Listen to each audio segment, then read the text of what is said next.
Measurement of national income. लिख लो बेटा। 6 marks, 6 marks, and you get the notes next class में। ठीक है, प्रिंट आउट जो इसके थोड़े बहुत है थ्योरी वाली।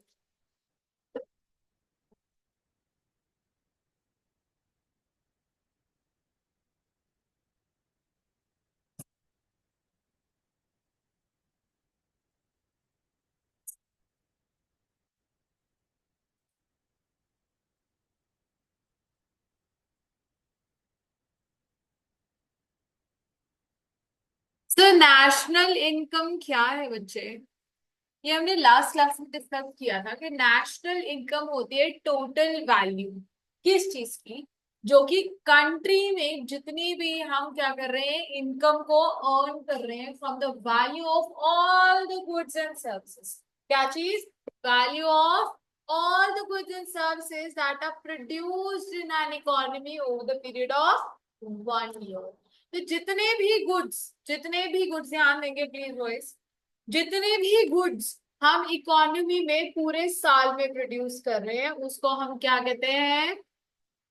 नेशनल इनकम की काउंटिंग में इंक्लूड करते हैं। So national income is a total value, it is a, please यार तुम हम लोग डेट डेट क्लास नहीं चाहिए मुझे इतनी, तो आगे आ जाओ। सिर्फ खुद भी बोल रहा है, समीरा की भी मुझे आवाज आ रही है, आप दोनों की भी बोल रहे हो। बोलना है ना, पता है, नहीं तो आगे आके बैठ जाओ। सो बच्चे नेशनल इनकम क्या है? It is a total value of the countries final. Final का मतलब होता है जो कि आगे नहीं बिकेगा। ठीक है, जो कि अगर मैंने खरीदा अभी के अभी खत्म करूंगी या फिर यूज करूंगी। So it is the total value of the final goods and services जो कि हम प्रोड्यूस कर रहे हैं in the period of 1 year। ठीक है जी, फिर उसका देखा है, इट इज वेरी कॉम्प्रिहेंसिव, मतलब इट्स वेरी वास्ट। अब इसमें क्या है बच्चे? There are 3 methods by which we can calculate national income. National income 3 different method से कैलकुलेट की जाती है।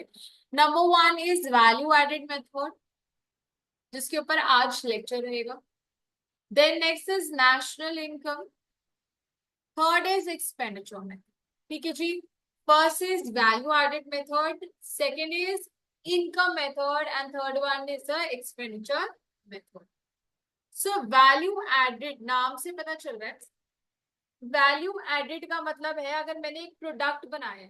ठीक है जी, ध्यान देंगे बच्चे, अगर मैं एक प्रोडक्ट बना रही हूँ, सो एक प्रोडक्ट बनाने के लिए बच्चे मैंने पहले कहीं से रॉ मटेरियल लिया होगा, उसके ऊपर कुछ मैन्युफैक्चरिंग मेहनत की होगी, उसको आगे बेचा होगा। ठीक है, सो अब एग्जाम्पल लेंगे, जैसे से सपोज एक मैं क्या हूँ, फैक्ट्री हूँ। ठीक है जी, मैं क्या हूँ, एक फैक्ट्री हूँ। सो बच्चे फैक्ट्री हूँ, मैंने सबसे पहले क्या किया होगा, फार्मर से जो कि क्या करता है, वीट उगाता है, उससे वीट लिया होगा, परचेज किया होगा, से फॉर रुपीज, पाउंड लिख दिया मैंने, रुपीज 100। ओके, अब मैंने क्या किया, अपनी फैक्ट्री में चक्की में उसको पीसा और अनब्रांडेड व्हीट फ्लोर में कन्वर्ट कर दिया उसको। सो बच्चे कन्वर्जन कॉस्ट भी लगी होगी। से सपोज अब ये जो प्रोडक्ट है, ये जो है मार्केट में 150 रुपीज में बिकने के लिए रेडी है, क्योंकि 50 रुपीज मैंने क्या करा है, इसमें वैल्यू ऐड की है। ठीक है जी, अब फैक्ट्री से बच्चे आशीर्वाद या और भी XYZ कंपनीज होती हैं, जो ब्रांड्स होंगे, वो क्या करेंगे, इसको परचेज कर लेंगे और अपना नाम इसको दे देंगे। ठीक है जी, बिग कंपनीज होती हैं, वो इसका नाम ले लेंगी और अपना नाम दे के इसको क्वालिटी मेजर्स पास करा के 175 रुपीज में बेचती है। तो बच्चे यहाँ पे 100 की चीज कितने की हुई? 150 की हुई। ठीक है, so there was a value addition of 50। Then this 150 की चीज 175 में बिकी, so there was another value addition of 25। So value added method हमें क्या कहता है कि हमें क्या करना है, जो ये सर्कुलर फ्लो है, इसमें जब एक गुड दूसरी जगह पे जाता है, उसमें वैल्यू कितनी ऐड हो रही है, एक्स्ट्रा वैल्यू को ही सिर्फ हमने क्या करना है, पिक्चर में लेना है। जो एडिशन नहीं है उसको हमें कंसिडर नहीं करना, नहीं तो वो क्या करेगा, डबल काउंटिंग जो है उसमें रिजल्ट करेगा। ठीक है जी। तो आपको इसमें लिखने के लिए इस तरीके से नहीं आता, आपको इसमें दो तरह के क्वेश्चन आएंगे। या तो आपको कहेंगे find calculate national income using value added method, या फिर बोलेंगे what are the different steps involve in calculation of national income. बात तो वही है, प्रैक्टिकल से ही थियोरी लर्न कर सकते हैं। ठीक है जी। So, Vijay, this method is used to measure national income in different phases of a production flow in the circular flow. It shows contribution of value added by each producing unit in the production process. के farmer से factory वाला जो है चक्की वाला, उसने कितनी value addition की, चक्की वाले से आगे दुकान कंपनी वाले ने कितनी वैल्यू एडिशन की, एंड सो। ठीक है जी। Every individual enterprise adds certain value to the product which it purchases from other as an intermediate good. Now, what is an important term here is an intermediate good. Intermediate good कौन सा होता है, जो मेरे लिए intermediate हो गया, जो मेरी परचेजेस है। नींद तो नहीं आ रही? आ रही है, आ रही है। सो इंटरमीडिएट गुड्स क्या होते हैं, परचेजेस होते हैं। क्या होते हैं बच्चा, परचेजेस होती हैं। सो अगर मैंने मैंने बच्चे क्या किया, किसी से फार्मर से, मैं क्या हूँ फैक्ट्री में, मैंने अगर फार्मर से वीट परचेज किया, तो वीट मेरे लिए क्या है, एक इंटरमीडिएट गुड है। क्या है, इंटरमीडिएट गुड। ठीक है जी। एक और एग्जांपल लेते हैं, से सपोज मैं एक बेकर हूँ। ठीक है, मैं हूँ बेकर, मेरी बेकरी है, यहाँ पे केक्स वगैरह मैन्युफैक्चर करती हूँ।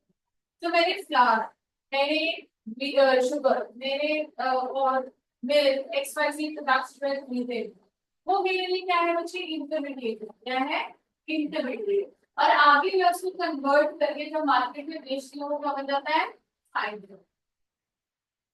इस सबसे सिंपल इस मेथड में इंटरमीडिएट का परचेज है, जो भी आपकी मिलेंगे, जो भी परचेज है।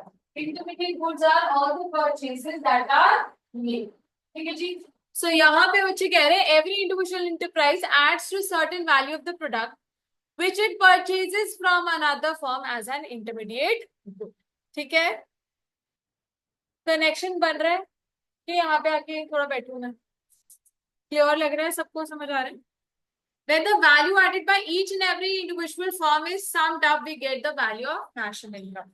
अब आपने जो प्रोड्यूस किया, आपने जो प्रोड्यूस किया, आपने जो प्रोड्यूस किया, आपने जो प्रोड्यूस किया, नहीं, वैल्यू जब इकट्ठी सम अप हो जाएगी तो पूरी इकोनॉमी की वैल्यू बन जाती है। इसको हम क्या कहते हैं, नेशनल। क्या करेंगे, national income. Value added method is also known as which is product method, inventory method, net output method, industrial origin method, and commodity service. And what are the famous method names are these three? ठीक है, ये तीन नाम से आपको paper में maximum आ सकता है, वैसे तो सीधा आएगा, calculate national income using value added method. ठीक है, नहीं तो अगर आपको बोल जाएगा प्रोडक्ट इन्वेंट्री है, आज तक तो मैंने सुने नहीं है तीनों नाम, लेकिन ये आपको थ्योरी में अगर लिखना है, एमसीक्यू में आया तो आ सकता है।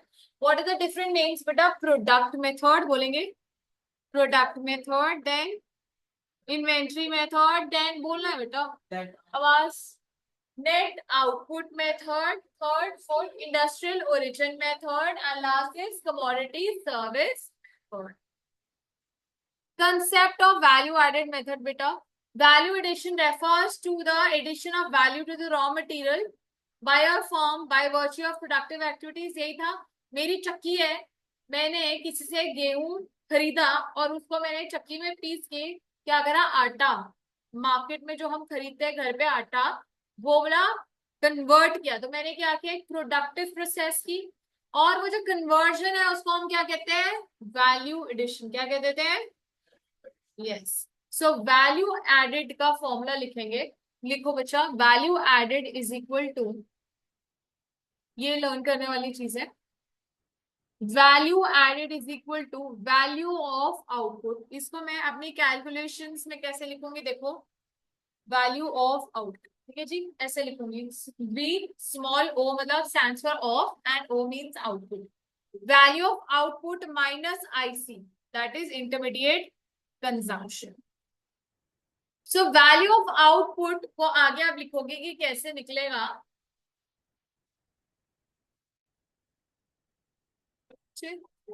वैल्यू ऑफ आउटपुट कैसे निकलेगा? It is sales plus change in stock. ठीक है जी, sales plus changes in stock, यहाँ आगे है वो। हाँ जी, sales plus changes in stock. Now changes in stock का फॉर्मूला लिख लेंगे आगे। पीयूष कीप राइटिंग बेटा, नहीं तो समझ नहीं आएगा। Changes in stock is equal to closing stock, बताएंगे सबीर आगे क्या होगा, माइनस ओपनिंग स्टॉक। फिर से सुनेंगे, सिंपल सी बात है। वैल्यू एडेड मेथड में हम क्या कर रहे हैं, हम निकाल रहे हैं कि हमारी इकोनॉमी में हमने कितने गुड्स जो है प्रोड्यूस करे और उससे हमारे को सेल करके पैसे आते हैं। उसके लिए मुझे सबसे पहले क्या चाहिए, सेल की वैल्यू चाहिए एंड मुझे वैल्यू चाहिए परचेजेस। सेल्स माइनस परचेजेस कर देती हूँ तो मेरे पास क्या आता है बच्चा, वैल्यू एडेड आता है। अब सेल्स में लेकिन बच्चे हमारे पास एक और चीज भी तो होती है,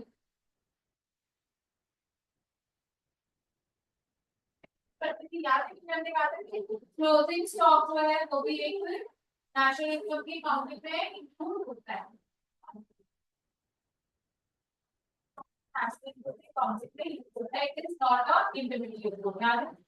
सो मुझे यहाँ पे उसकी एडजस्टमेंट करेंगे, वो कैसे करेंगे, चेंज इन स्टॉक ऐड करके, क्या ऐड करके, तो वैल्यू ऑफ आउटपुट कैसे आएगा हमारे पास, sales plus changes in stock. Value added is equal to बोलेंगे, value added is equal to value of output, compulsory है ऑप्शन में, output minus intermediate consumption, where value of output is equal to sales plus changes in stock। ठीक है जी, और intermediate consumption का मतलब क्या होता है, परचेजेस। बेस है या फिर इस फॉर्मूला आ जाएंगे। बच्चे एग्जाम्पल ऑफ वैल्यू एडेड मैं आपको ऑलरेडी करा चुकी हूँ, फिर से एक बार ये वाला समझा देती हूँ। यहाँ लिखा है, कह रहे से suppose a baker needs only flower for production of bread. कह रहे से सपोज अब मैं क्या हूँ, बेकर हूँ और मैं क्या करती हूँ बच्चे, ब्रेड बनाती हूँ। ठीक है, तो ब्रेड के लिए कह रहे हैं ऐसा एज्यूम कर लो कि मुझे सिर्फ किस चीज की जरूरत है, सिर्फ और सिर्फ आटे की जरूरत है। ठीक है, सो कह रहे हैं he purchases flower as an input worth ₹500 from the miller and then by virtue of its productive activities convert the flour into bread and sells the bread for 700। ये क्या करता है, ये कौन है बच्चे, बेकर है। ठीक है, बेकर ने क्या किया, फैक्ट्री वाले भैया से आटा खरीदा कितने का, 500 का, उसको कन्वर्ट कर दिया इनटू ब्रेड और कितने का बेच रहे हैं, 700 का। तो कितने की वैल्यू एडिशन हुई है बताओ जी, 200। So this is your answer for value added method. ये कह रहे हैं 500 की तो वैल्यू किसी और ने ऐड की थी ना, ठीक है, और तुमने कितनी वैल्यू ऐड की है सिर्फ, ये मेथड आपको बताता है कि हम एक्स्ट्रा सिर्फ जो आपने वैल्यू ऐड किया वो ही लोगे, जो किसी और ने वैल्यू ऐड किया वो अपनी सेल्स में दिखाए। ओके जी, सो बच्चा यहाँ पे in the given example flower is an input and its value is 500 is termed as intermediate consumption ना, परचेज है ना बच्चा, ये मेरी वैल्यू ऑफ आउटपुट कितना था 700, उसमें से माइनस मैंने क्या किया, इंटरमीडिएट कंजम्पशन जो कि परचेज थी। सो तो नहीं रहे पीछे, इंटरमीडिएट कंजम्पशन कितनी है 500। सो वैल्यू ऑफ आउटपुट 700 है माइनस इंटरमीडिएट कंजम्पशन 500 है, वैल्यू एडिशन कितनी होगी 200। ये मेरा आंसर है। So बच्चे bread is the output of 700 termed as value of output. The difference between the value of output and intermediate consumption is termed as value added. Here the baker has added a value of 200 to the final goods and services in the economy. Value added by each producing enterprise is known as GVA at MP. So another important point. Write down. जहाँ आपने value of output लिखा है ना बच्चे, also known as, इसकी calculation में इसके और नाम है. It is also known as gross value added at entry, gross value added at market price, GVA at entry. या फिर एक और नाम है, that is GDP at entry, that is GDP at entry. Value added को GVA at entry बोलते हैं, या फिर क्या बोलते हैं, GDP at entry.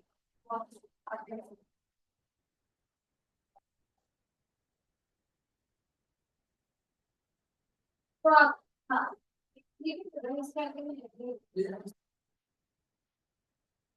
Value added ये है ना, जो वी ए है, आपने जो वी ए करा, आपने वी ए आप ही हम आपकी ऐड करते करते समेट करते हैं. तो समेट करते हैं तो हमेशा ग्रॉस वैल्यू होती है. ठीक है, अब कह रहे हैं GDA eight market price.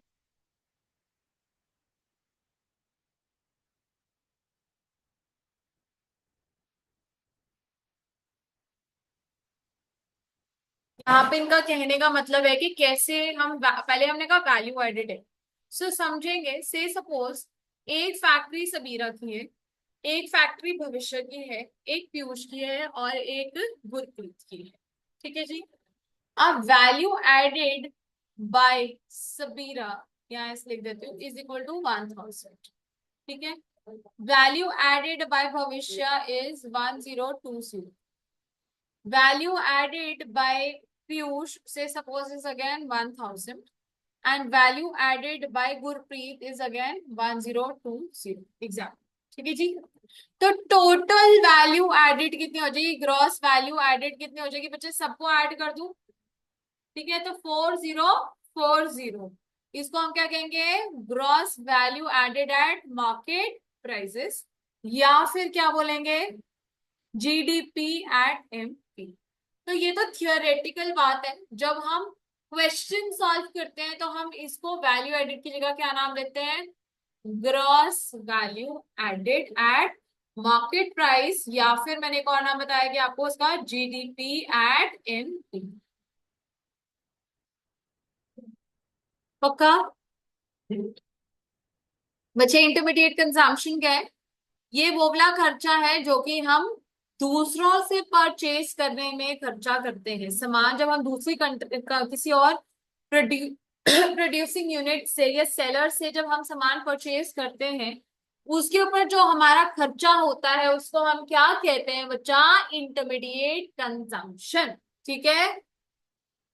So it refers to the expenditure incurred by a production unit on purchasing those goods and services from another production unit which are meant for resale or are used up completely during the same year. ठीक है. सो कह रहे हैं या तो जो हमने उसी साल में सामान खरीदा और यूज कर लिया वो है इंटरमीडिएट, क्योंकि जो बच गया वो तो क्या हो जाता है, इंक्लूड हो जाएगा. ठीक है, कोई बात नहीं, दो मिनट बाद में आपको नेक्स्ट क्लास तक समझ आ जाएगा. एंड बेटा अगर इंक्लूड नहीं करते जो हमने, आगे आ जाओ गुरप्रीत, आप ही आओ आगे. हाँ मैं एसी बंद कर देती हूँ, आगे आगे बैठो, मुझे प्रॉब्लम हो रही है. आप भी आओ बच्चे आगे प्लीज, अलग अलग बेंचेस पे बैठो.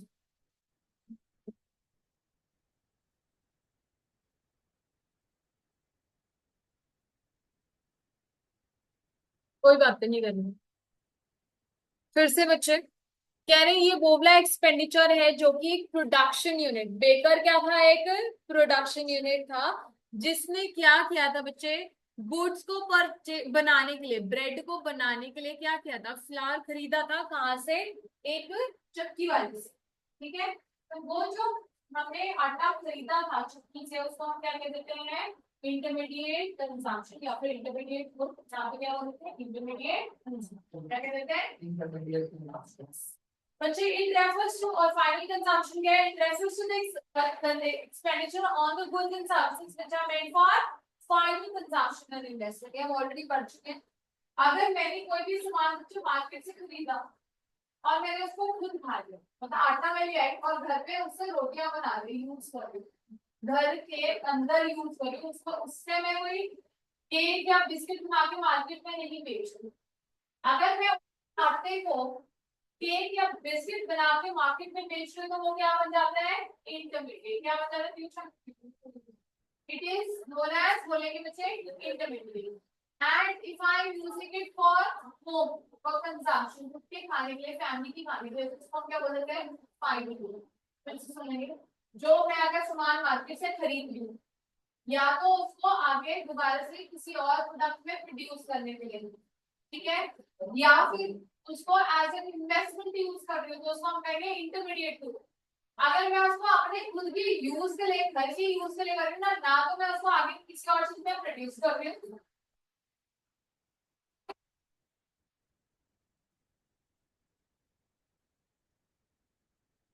गाड़ी खरीदी मैंने इसलिए ताकि मैं आगे टैक्सी चला सकूं।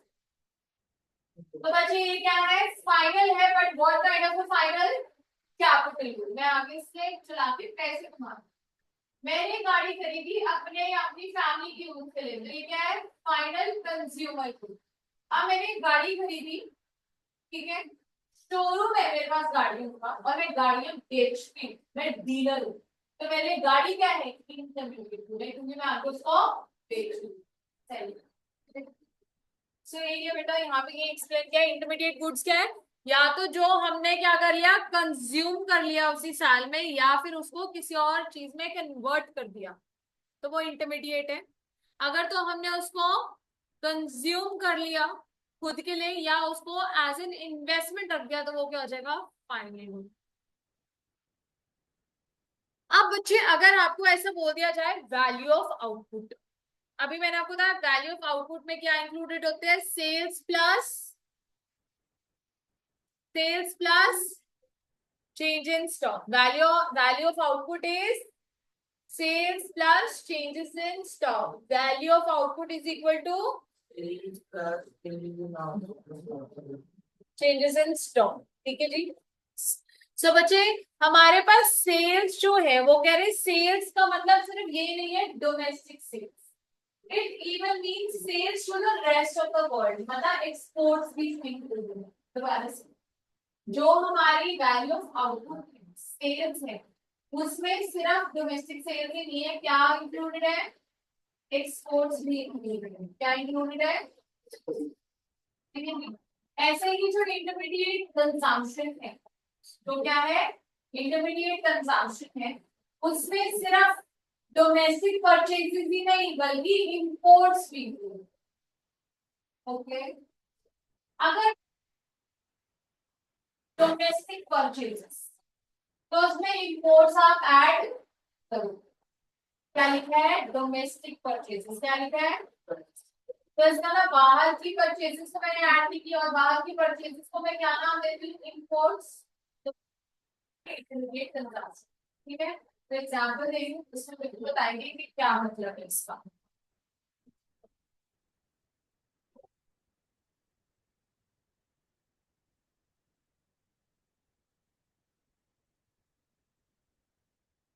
किस बारे में बातें हो रही हैं,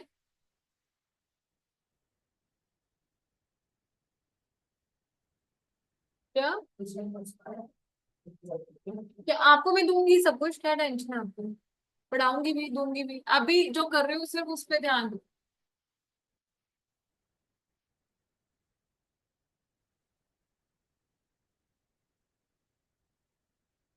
ध्यान देंगे प्लीज।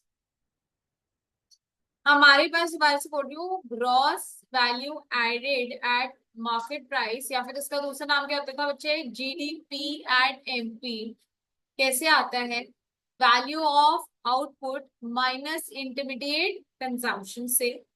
वैल्यू ऑफ आउटपुट को जब मैं ओपन करती हूँ तो यहाँ पे क्या होता है, sales plus changes in stock. Intermediate consumption is also known as purchases. ठीक है जी। अब मेरा क्वेश्चन है, बहुत बेसिक से स्टार्ट करूंगी, find GDP at MP using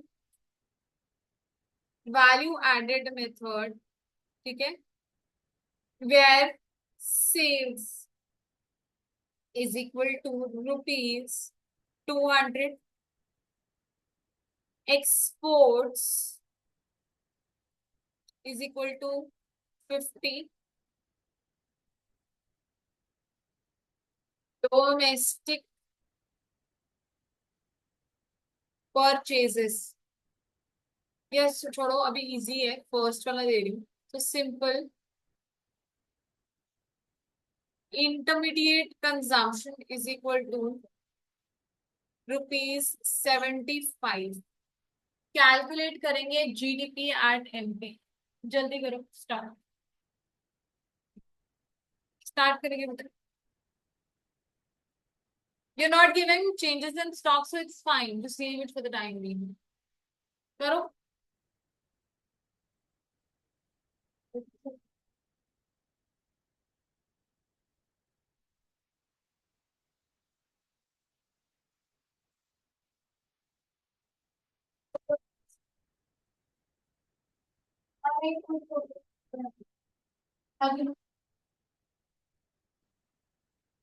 अभी 75। इनको भी रखे है, खाना नहीं।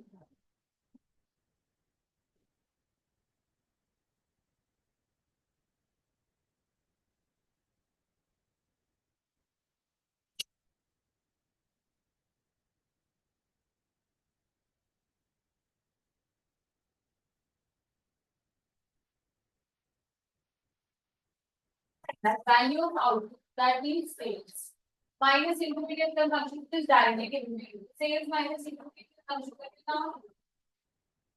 Sales कितनी given है? Intermediate consumption कितनी given है? और those one. Yeah.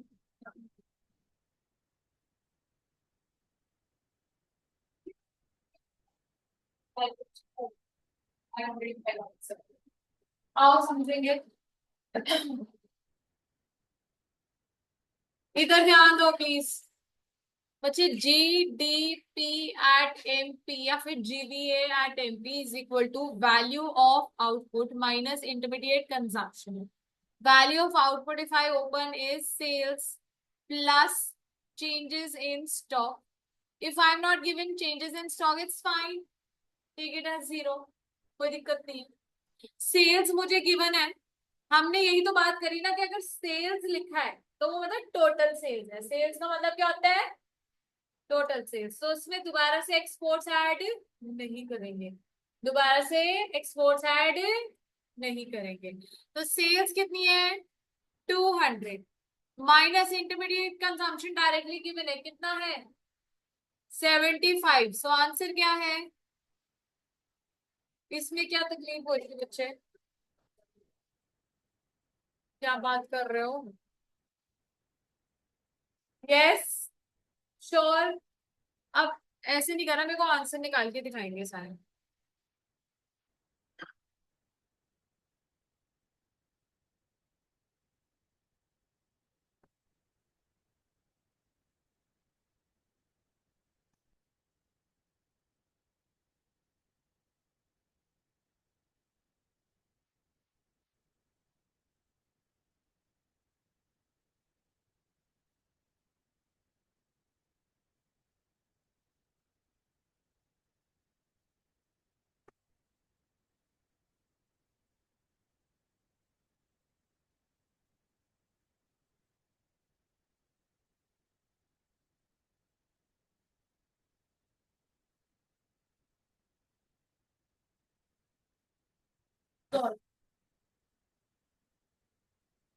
Domestic sales is equal to 100, exports 250, intermediate consumption 145।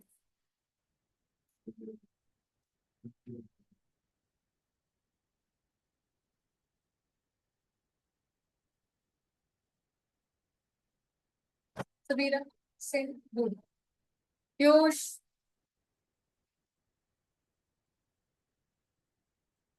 अच्छा, टोटल सेल्स या फिर वैल्यू ऑफ आउटपुट कैसे आएगा Gurpreet? Domestic sales plus exports, क्योंकि अभी ये क्या लिखा है? डोमेस्टिक मतलब जो इंडिया में हुई है सेल्स, एक्सपोर्ट्स मतलब जो बाहर भी हुई है, तो हमें तो टोटल सेल्स चाहिए होती है ना, तो हम क्या करेंगे, exports plus domestic sales, exports plus domestic sales, तो टोटल सेल्स मेरे पास कितनी है, बोलेंगे 350, 350 minus intermediate consumption directly given है 145, माइनस कर दो, आंसर क्या आ जाएगा, 205। क्या आएगा आंसर, 350 में से 145 माइनस करना है, करो जल्दी करो, लिख के देखो। पीयूष आपको कुछ समझ आ रहा है, पक्का?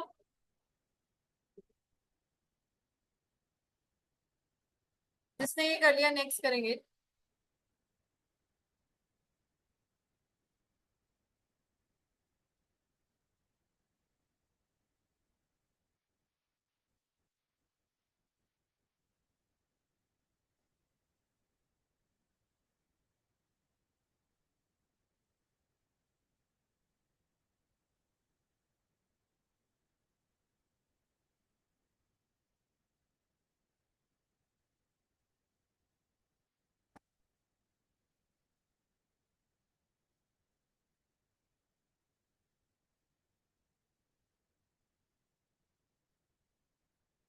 ये क्वेश्चन करेंगे सेकंड वाला, नहीं कोई बात करनी जरूरत नहीं, ask me whatever you want. नहीं है राइटिंग समझ आ रही, कोई वैल्यू नहीं समझ आ रही, please go ahead and ask, no need to talk. First is sales, second is domestic sales, third is imports from China and US, और फिर आपको बोला है find GBA at MP.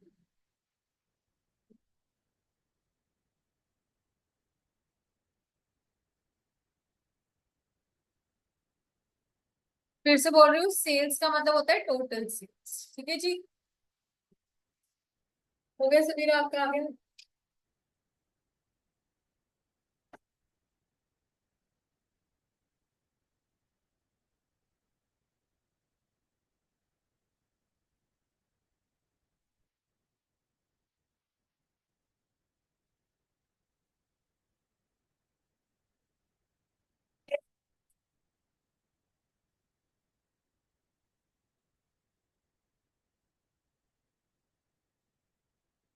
Sales क्या है,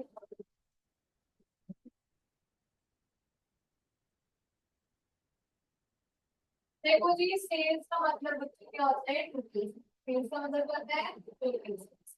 टोटल सेल्स में एक्सपोर्ट होती है, टोटल सेल्स में एक्सपोर्ट्स इंक्लूडेड होती है जी, इसमें ये डोमेस्टिक सेल्स था, तो हमने एक्सपोर्ट ऐड किए थे। सेल्स का मतलब होता है तुम्हारी दुनिया में जितनी भी सेल हो गई है, डोमेस्टिक मतलब सिर्फ इंडिया में जितनी सेल हुई है, तो पूरी दुनिया में इंडिया भी इंक्लूडेड है ना बेटा, उसको जब तुमने ऑलरेडी इंक्लूड कर दिया दोबारा से इंक्लूड नहीं करोगे। Now tell me what is the value of output for you all. देखो किसी का भी दोबारा से 900 आए कोई दिक्कत नहीं, बताऊंगी मैं, पेपर में टेस्ट में किसी का 950 आया फिर तो बताओगे अच्छे से।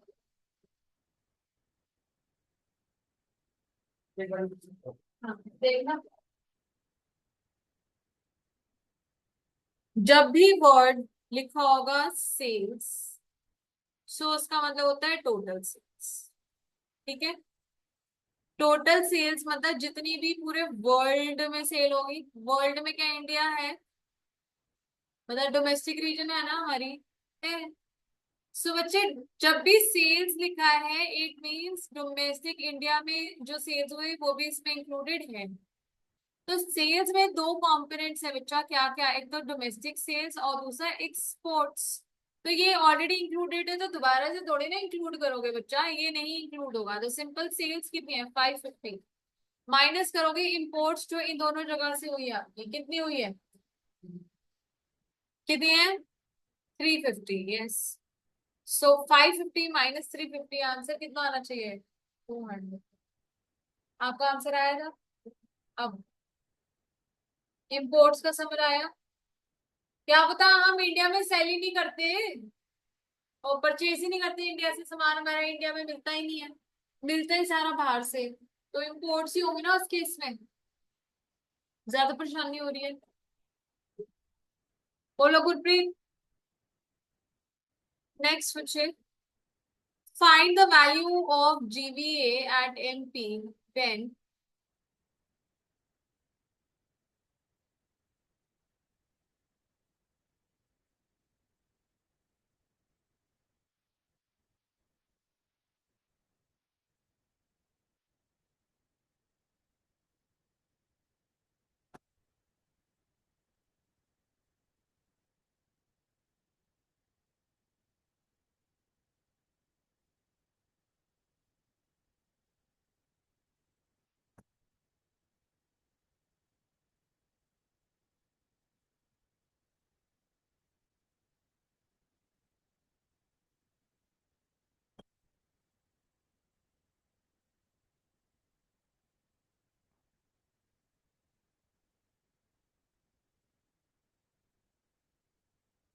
you are given domestic sales in India, exports from to rest of the world, imports from rest of the world, and domestic purchases.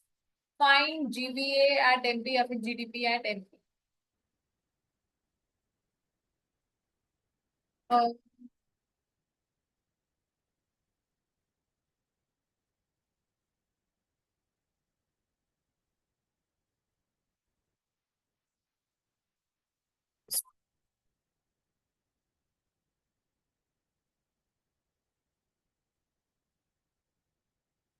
मैंने कुछ पूछना है? सॉल्व करो ना फिर। पेन क्यों मुंह में डाल के बैठे हो? भविष्य काट क्यों? क्या नहीं समझ आ रहा बेटा? डोमेस्टिक परचेजेस नहीं आ रहा? देखो, इम्पोर्ट क्या हो गया? जो मैंने बाहर से सामान खरीदा है। डोमेस्टिक परचेज मतलब जो मैंने बाहर से सामान खरीदा है, तो दोनों लूंगी ना इंटरमीडिएट कंजम्पशन में बेटा। 8046। मेरे कुछ गड़बड़ हो गया है। What is your answer?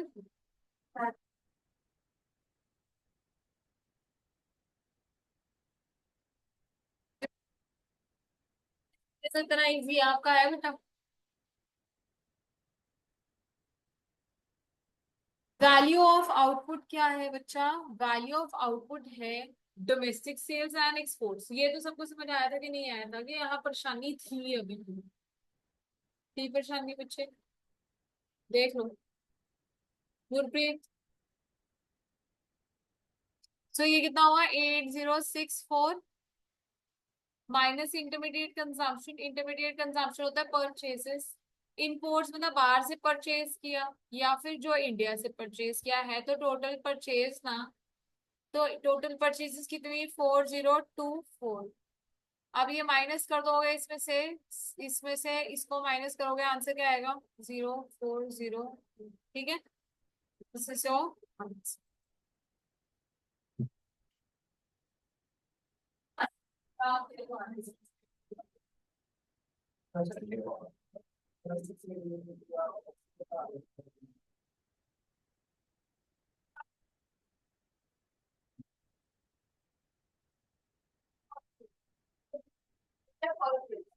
अगर तो आपको परचेज है या इंटरमीडिएट कंजम्पशन,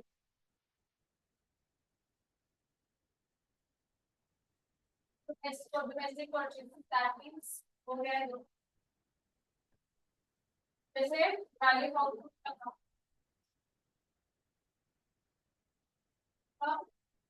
नेक्स्ट को करेक्ट आना ही चाहिए।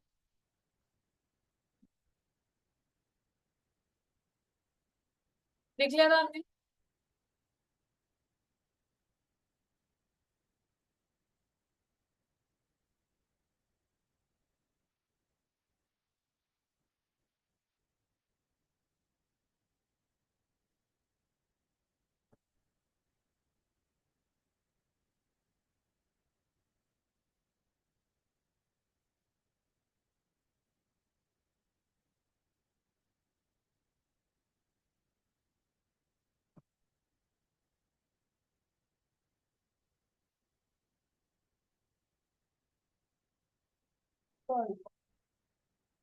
सेल्स गिवन है, चेंजेस इन स्टॉक गिवन है और परचेजेस गिवन है।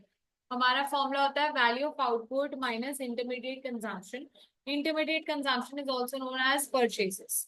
ठीक है, value of output is sales plus changes in stock. करो।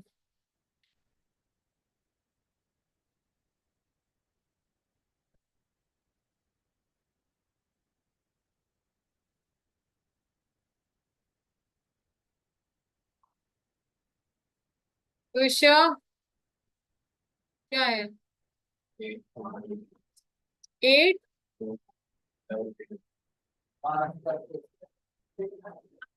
एट तो नहीं, 8 यही है, 8200। आपको भी वही आए।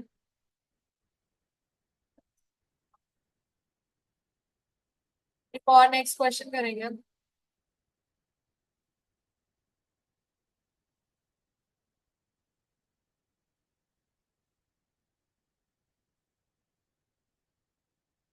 है पीयूष, क्या है बच्चे? ठीक है।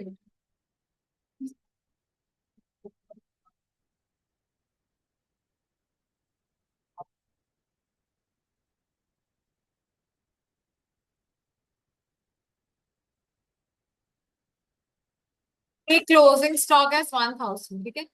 ओपनिंग स्टॉक लिख लो 850 एंड इंटरमीडिएट कंजम्पशन लिख लो 5000। सेल्स आपको गिवन है 10,500, क्लोजिंग स्टॉक आपको 1000 गिवन है, ओपनिंग स्टॉक आपको 850 गिवन है, इंटरमीडिएट कंजम्पशन 5000 गिवन है।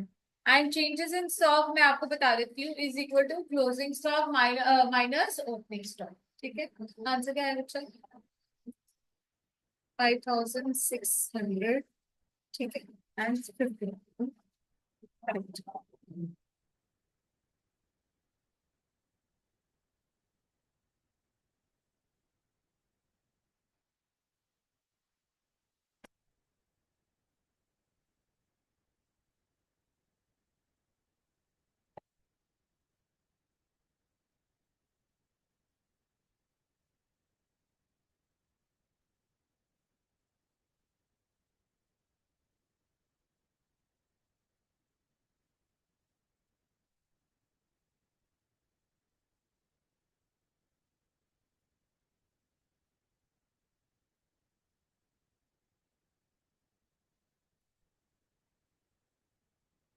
पीयूष,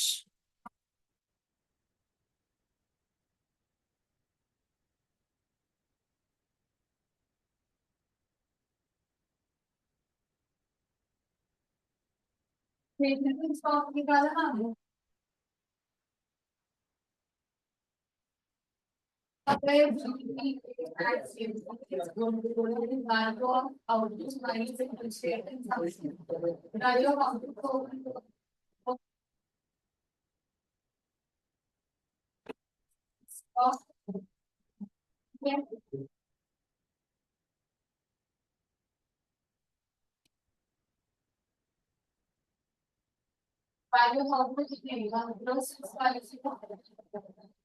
इस फॉर्मूले को 1065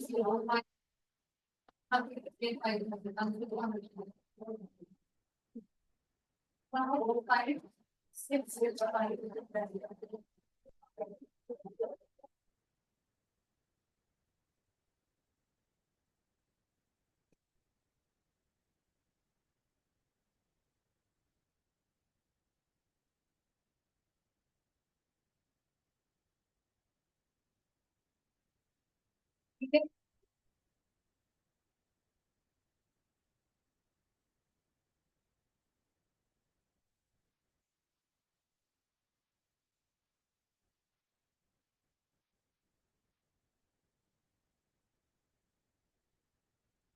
So, बच्चा value of intermediate consumption is given then imports are not included, है ना। अगर आपको इंटरमीडिएट कंजम्पशन पूरी गिवन है तो उसका मतलब वो टोटल परचेजेस है, तो इसमें इंपोर्ट्स इंक्लूड नहीं होगी, आर ऑलरेडी इंक्लूडेड। ठीक है जी। However, if domestic purchases are specifically mentioned, अब लिखा गया है डोमेस्टिक परचेजेस, तो उसमें आप क्या करोगे? इंपोर्ट्स ऐड करोगे। अभी किया ना हमने प्रैक्टिकल ऐसा। वैल्यू ऑफ आउटपुट बच्चे it refers to the market value of all the goods and services produced. Measure of value of output बेटा क्या है, when the entire output is sold then value of output कैसे आएगा, sales plus production for self consumption क्या होता है समझेंगे। बच्चे मैं एक किसान हूँ, ठीक है। अब मैं किसान क्या करता है, एक तो मार्केट में बेचता है अपना अनाज और दूसरा अपने खुद के घर के लिए भी रखता है। अगर अब आप फैक्ट्री वाले हो, ठीक है, एग्जाम्पल है मेरे फादर इन लॉ की क्या है, चक्की है आटे की, ठीक है, फैक्ट्री, तो वो हम दूसरों को भी बेचते हैं, घर के लिए भी तो लेके आते हैं ना आटा।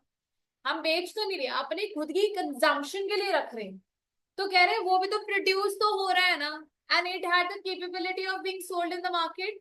Yes, so that's why production for self consumption, क्या चीज, प्रोडक्शन फॉर सेल्फ कंजम्पशन, जो गुड्स है, गुड्स आर इंक्लूडेड, ठीक है जी। फिर बच्चे when the entire output is not sold then changes in stock is added, वो हमने समझ लिया है, where value of output is equal to sales plus changes in stock, and ऊपर हमने करा है प्रोडक्शन फॉर सेल्फ कंजम्पशन, ये हमने समझ लिया ना, यस और नो।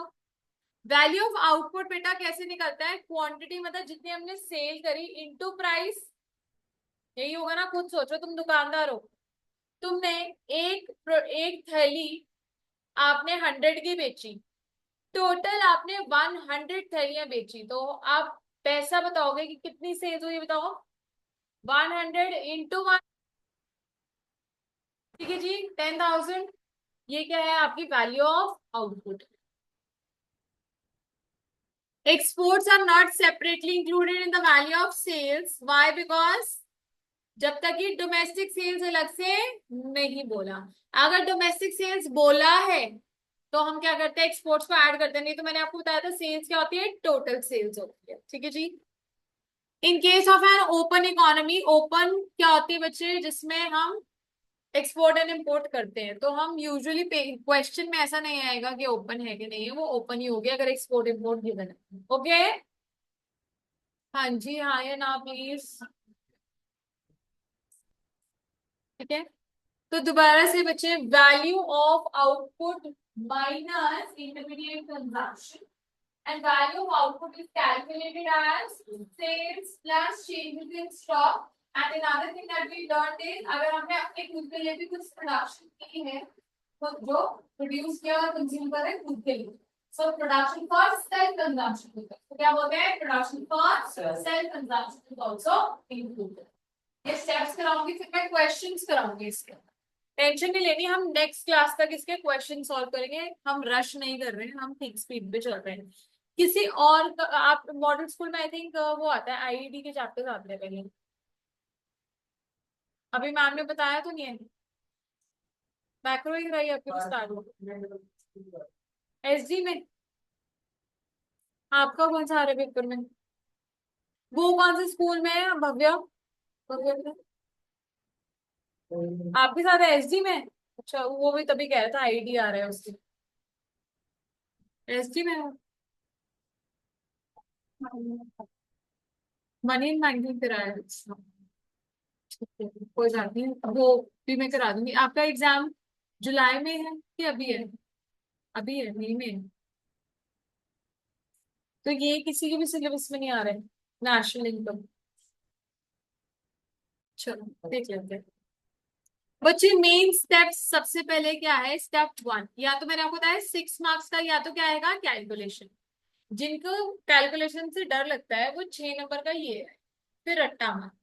सो पहला क्या है, identify and classify the production units, कह रहे हैं हर चीज को पहले हम 3 सेक्टर्स में डिवाइड कर देते हैं, कौन से 3 सेक्टर्स होते हैं, इकोनॉमिक्स में, primary secondary and tertiary. Primary agriculture production से, और सॉरी प्राइमरी सेकेंडरी क्या होता है, फर्स्ट क्या होता है सर्विस सेक्टर।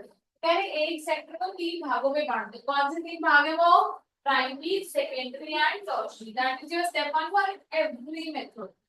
कोई भी आप मेथड उठाओगे सबसे पहले आप क्या करोगे कि डिवाइड करेंगे हम इकोनॉमी को कितने भागों में, 3 पार्ट्स में, primary secondary and tertiary. Second is बच्चे हम क्या निकाल रहे हैं यहाँ पे, जीवीए या फिर gross domestic product at market price, यही तो सीखा ना अभी हमने, क्या निकालेंगे, जीवीए एट एमपी या फिर जीडीपी एट एमपी। ये कैसे निकलता है बच्चे, कह रहे तीनों सेक्टर्स का निकालो, प्राइमरी का भी, सेकेंडरी का भी, टर्शरी का भी, और उसको ऐड कर दो तो हमारे पास क्या देता है, जीबीए एट एमपी। अब जीबीए एट एमपी का फॉर्मूला बताओ क्या है, value of output minus intermediate consumption. So बच्चे कह रहे हैं आप जीबीए निकाल लो, उसके बाद स्टेप 3 हम निकाल क्या रहे हैं, नेशनल इनकम। क्या निकाल रहे हैं, अभी मेरे को एक बात बताओ, नेशनल इनकम हमने पढ़ा था उसका नाम क्या होता है, कोई मेरे को याद दिलाएगा। National income is known as NNP at FC. क्या होता है बच्चे, हम निकाल क्या रहे हैं अभी इस फॉर्मूला से, जीडीपी एट एमपी। ऊपर से जा रहे हैं कि समझ आ रहे हैं,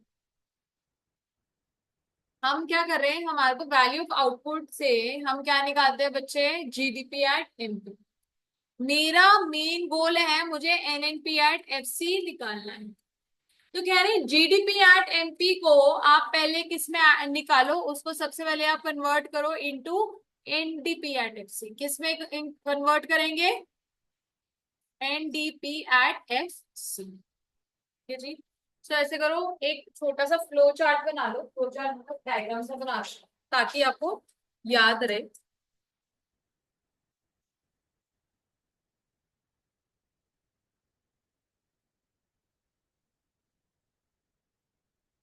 देखेंगे बच्चे,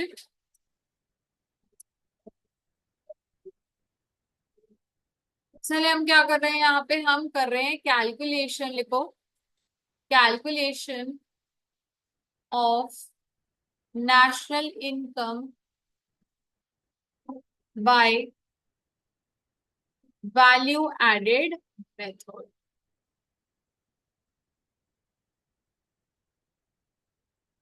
इसमें चीज स्टेप 1 में क्या करना है, पहले डिवाइड कर देंगे किस किस में, primary secondary and tertiary sectors. Second step में क्या करेंगे, हम इनका G B A eight MP, या फिर दूसरे वर्ड्स में इसको हम क्या कह देते हैं, जीडीपी एट एमपी निकालो तीनों सेक्टर्स का। और वो कैसे निकलता है बताओ, value of output minus intermediate consumption. Step number 3 बच्चे हमने बोला निकालो एनडीपी एट एफ सी। फिर स्टेप नंबर 4 में कह रहे हैं आप इसको क्या कर दो, N N P at F. सबसे पहले क्या करेंगे, एक इकोनॉमी को चार, तीन घरों में बांटेंगे, प्राइमरी सेकेंडरी एंड टर्शरी। इन तीनों सेक्टर्स का ग्रॉस वैल्यू एडेड निकालेंगे और एक्चुअल में टुगेदर कर देंगे। और वो कैसे निकलता है, value of output minus intermediate consumption. उसके बाद बच्चे उसमें से हम क्या करेंगे, जीवीए या फिर जीडीपी से हम कहाँ पे आएंगे, एनडीपी एट एफसी। तो जी से एन में आने के लिए हम क्या करते हैं, डेप्रिसिएशन, बोलो, माइनस, ठीक है आराम से। डी से डी में कुछ चेंज नहीं, पी से पी में कोई चेंज नहीं। एमपी से एफसी पे आते हैं तो क्या करेंगे, minus net indirect taxes. Very good, तो इससे आपके पास एनडीपी एट एफसी की वैल्यू हो जाएगी। तो बच्चे एन से एन में मैं कुछ नहीं करूंगी, डी से एन पे आती हूँ, मतलब डोमेस्टिक से नेशनल में आने तो मैं क्या करूंगी, add N F I. Yes, तो ऐड करेंगे N F I A and I will get the answer. Chart बना लिया ये छोटा सा, आओ।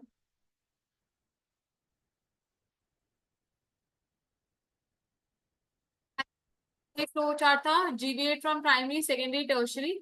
इससे मेरे पास जीडीपी आ जाता है, उससे मैं एनडीपी एट एफसी पे जाऊंगी, फिर एनएफ एनएनपी एट एफसी पे जाऊंगी। अब प्रिकॉशन से पहले I want to do a few questions on this.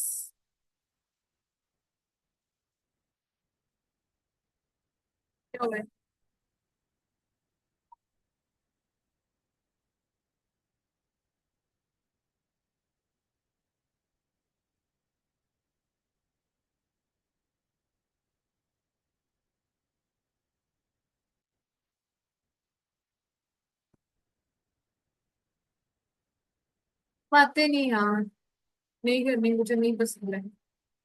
पढ़ाई कर रहे हो?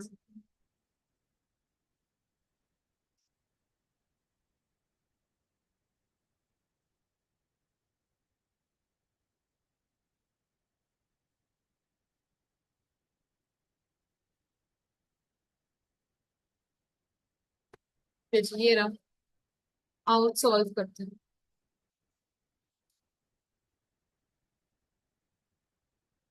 This is question number 8 that you are about to do.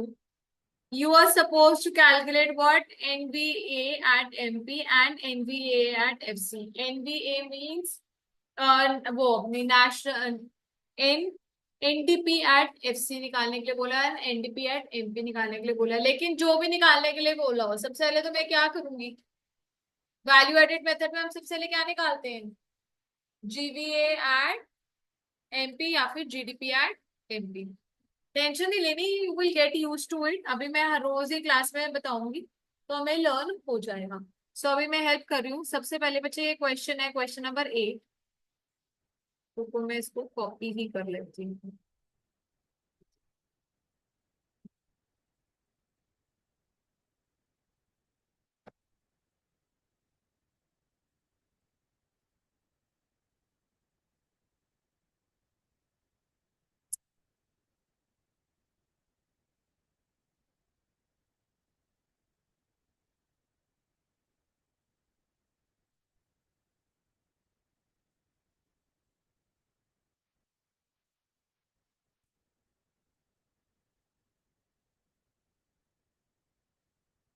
देखिए question, the question says, question क्या कह रहा है बेटा, आपने निकालना है एनवीए एट एमपी एंड क्या बोला है, एनवीए एट एफसी।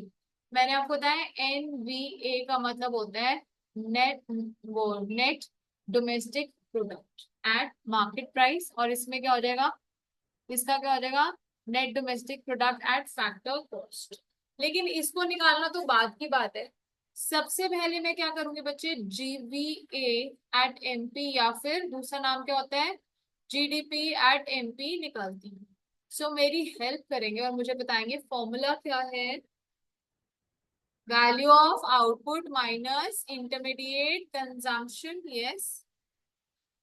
हाँ, मेरे को यही लग रहा था मैं किसको value of output minus intermediate consumption.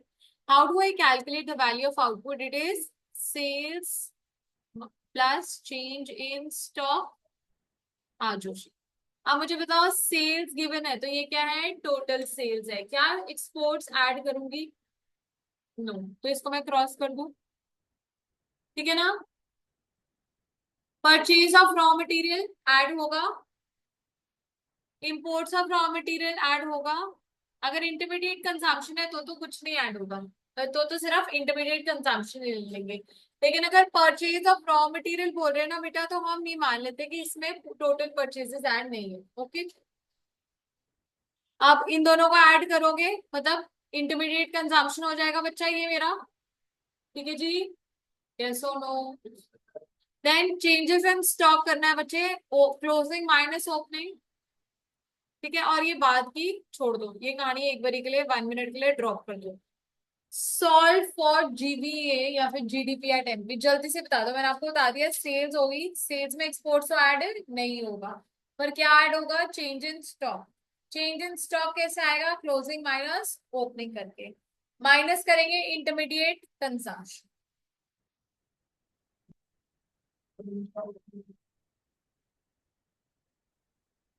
आप 1500,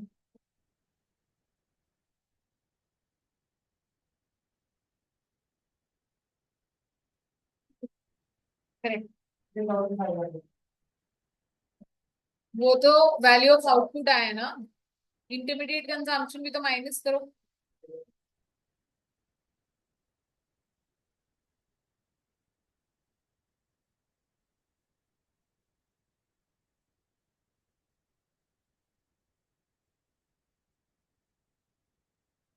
क्या है, 9, कैलकुलेशन चेक करो, गलत है, कैलकुलेशन में गड़बड़ हुई।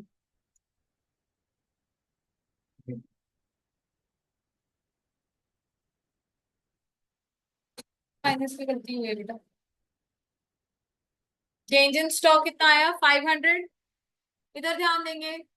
चेंज इन सेल्स मुझे गिवन है 15,000, चेंज इन स्टॉक आया 500, ठीक है जी। तो ये हुआ 15,500 minus intermediate consumption 6,000 plus 1,500 is 7,500। सो कितना आया 8,000। क्या गड़बड़ करी है? अब ठीक है।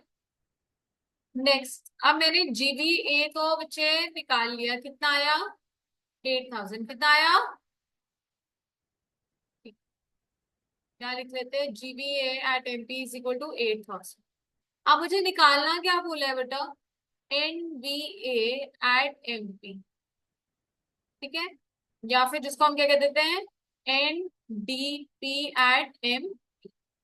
सो बच्चे जी से एन में जाने के लिए मैं क्या करूंगी, बोलो, माइनस डेप्रिसिएशन। एवरीबडी प्लीज मेरे को साथ वो करेंगे, जीडीपी एट मेरे पास एमपी है, माइनस करूंगी डेप्रिसिएशन।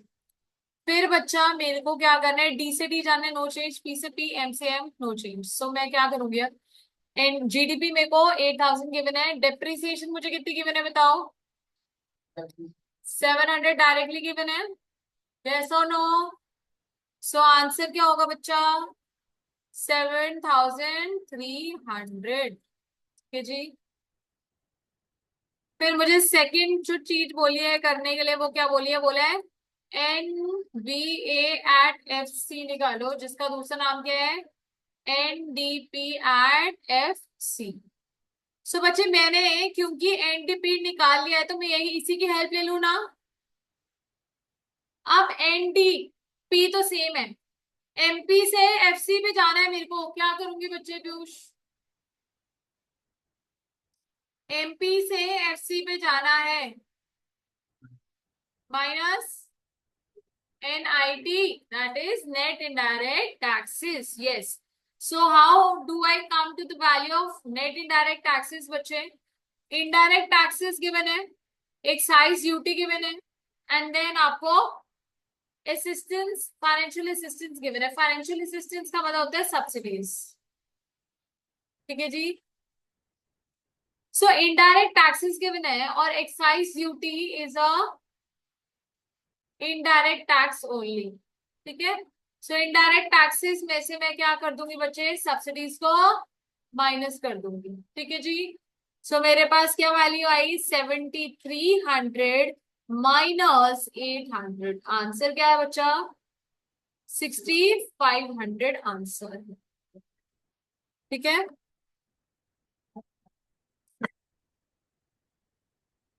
इसी में चेंजेस करके देती हूँ वैल्यूज, देखती हूँ आंसर क्या आता है। दे दू, ये हो गया ना। आओ, क्वेश्चन सेम है, सिर्फ वैल्यूज में चेंज करने लगी हूँ।